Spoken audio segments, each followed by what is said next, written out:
রাহুলের জন্য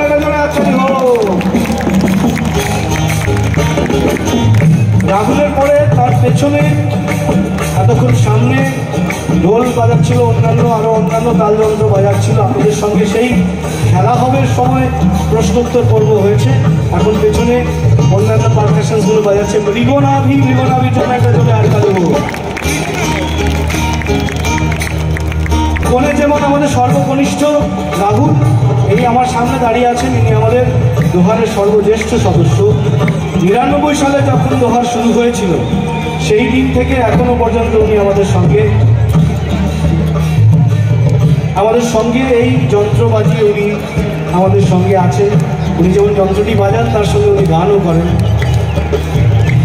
এই যন্ত্রটি আমাদের বাংলার একমাত্র গোয়িং ইনস্ট্রুমেন্ট। এর নাম কিন্তু সারেঙ্গি নয়, এসরাজ নয়, ভায়োলিন নয়, ছট দিয়ে বাজানো হয়। আমাদের বাংলার একমাত্র লোকযন্ত্র, সুরের লোকযন্ত্র, তার নাম হচ্ছে সারিঙ্গা। এই যন্ত্রটির নাম হচ্ছে সারিঙ্গা। দক্ষিণবঙ্গে ইনি ছাড়া আজকের দিনে এই যন্ত্রটি আর কেউ বাজাতে পারেন বলে আমাদের জানা নেই। দু একজন ওনার ছাত্র আছে যারা এই যন্ত্রটি অল্প বিস্তর বাজাতে পারে। উত্তরবঙ্গে এখনো কয়েকজন লোকশিল্পী আছেন যারা এই যন্ত্রটি বাজাতে পারেন।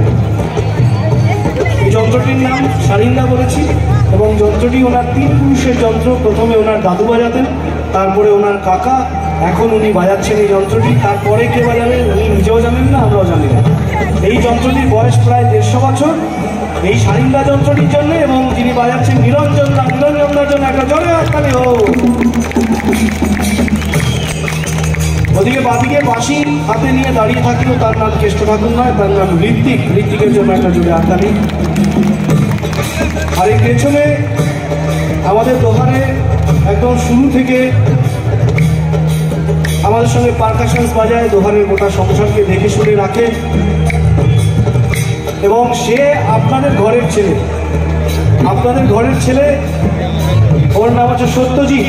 মানে আপনারা যাকে ছোটু বলেছেন প্রত্যেকে, ছোটুর জন্য একটা ঘরের ছেলের জন্য একটা তো জোরে হাততালি চাইবো আপনাদের জন্য। জোরে চাই, ছোটুর জন্য একটা জোরে হাততালি হোক। হ্যাঁ, এই যে ঘরের ছেলে যেমন এদিকে ছোটু,